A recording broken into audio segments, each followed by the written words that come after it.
Hello everyone guys, আসসালামু আলাইকুম সবাইকে। আজকে আমরা দেখব যে আমরা যে টিকিটটা বুকিং করি, অর্থাৎ আমরা যে ফ্লাইটের টিকিট বুকিং করি সেটা রিয়েল কিনা সেটা আমরা অনেক সময় চেক করতে চাই। তো সেটার জন্য আপনাকে জাস্ট যে এয়ারলাইন্সে আপনি বুকিং দিবেন সেই এয়ারলাইন্সের নাম লিখবেন। লাইক আমি ইন্ডিগোতে বুকিং দিয়েছিলাম, ইন্ডিগো এয়ারলাইন্স। দেন আমি ইন্ডিগো গুগলে জাস্ট সার্চ দিলাম অ্যান্ড দেন মাই বুকিংয়ে যাব। সো গাইজ আপনি এখানে পিএনআর নাম্বার, বুকিং রেফারেন্স এবং কি লাস্ট নেম বা ইমেল এসব আপনি যে এজেন্সির মাধ্যমে বুকিং করেছিলেন বা আপনি আপনি নিজে যদি বুকিং করে থাকেন সেখানে আপনি এয়ার রেফারেন্স নাম্বার পেয়ে যাবেন, এমনকি পিএনআর নাম্বারও পেয়ে যাবেন। আমি এয়ার রেফারেন্স নাম্বার ইউজ করতেছি বিকজ আপনি এতে অনেক সময় পিএনআর নাম্বার দিয়ে নাও পেতে পারেন। তো আমি এয়ার রেফারেন্স নাম্বারটা জাস্ট কপি করলাম, দেন গাইস পেস্ট করে দিলাম এখানে। অ্যান্ড গাইজ এখানে পেস্ট করে দিলাম লাস্ট নেম। আমার আমার ফুল নাম ফাতিন ওয়েদ ফারদিন বান। তো আমি ভুঁইয়ান লিখলাম। তবে আপনি যে নামে আপনি বুকিং করার সময় আপনার লাস্ট নেম যেটা থাকবে সেটা অবশ্যই ইউজ করতে হবে, এর বাইরে অন্য নেম ইউজ করলে হবে না। আমরা কিছুক্ষণ ওয়েট করবো এখানে। এখানে কিছুক্ষণ সময় নিবে। তো ফাইনালি গাইজ আমাদের টিকিটের ডিটেলস চলে আসলো। আমাদের যে বুকিং রেফারেন্স নাম্বারটা ছিল সেই নাম্বারটা অলরেডি শো করতেছে গাইজ। আমি রাউন্ড ট্রিপের টিকিট কেটেছিলাম 17 তারিখ আর 21 নভেম্বর। অ্যান্ড গাইজ এখানে দেখতে পাচ্ছেন যে Dhaka to Delhi and Delhi to Dhaka. এখানে যে বুকিং রেফারেন্স নাম্বারটা সেটা আপনারা টিকিটের টিকিট যেটা দিবে সেখানে আপনি নাম্বারটা চাইলে মিলিয়ে নিতে পারবেন। এই জায়গায় যে লাইক গাইজ আমার নাম্বারটা মিলিয়ে নিলাম।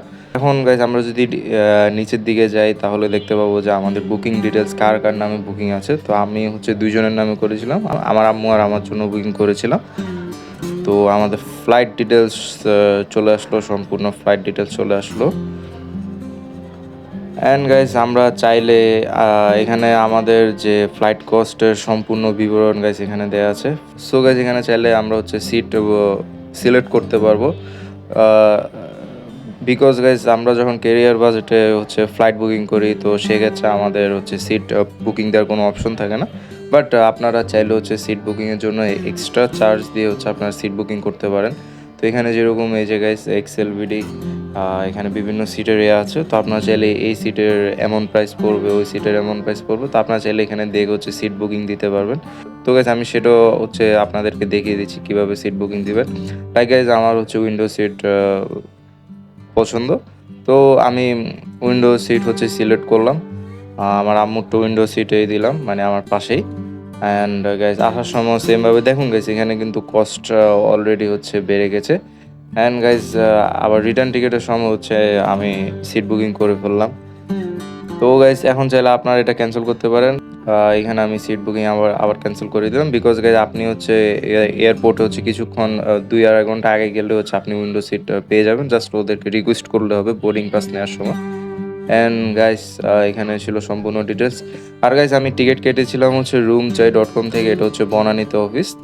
আমি তাদের থেকে টিকিট কেটেছিলাম। তো আপনি চাইলে এখানে ফ্লাইট বুকিং করতে পারেন, হোটেল বুকিং করতে পারেন, এমনকি গাইস তাদের ট্যুর বাজেট দেয়া আছে। আপনি চাইলে এই বাজেটের মধ্যে বিভিন্ন কান্ট্রিতে যেতে পারেন, মিডল ইস্ট কান্ট্রি এমনকি এশিয়ান কান্ট্রিগুলোতে। হ্যান্ড গাইজ এটার ডিটেলস আমি দিয়ে দিব, লিঙ্কে দিয়ে দিব। এখানে এই যে অফিস লোকেশন দেখাচ্ছে। আপনি চাইলে এখান থেকে আপনার যে কোনো ধরনের হেল্প নিতে পারেন। অ্যান্ড গাইজ আজকের জন্য এতটুকুই ছিল। সবাইকে ধন্যবাদ, যারা দেখেছেন তারা অবশ্যই সাবস্ক্রাইব করবেন, যারা নতুন তারা অবশ্যই সাবস্ক্রাইব করবেন। বাই বাই, আসসালামু আলাইকুম।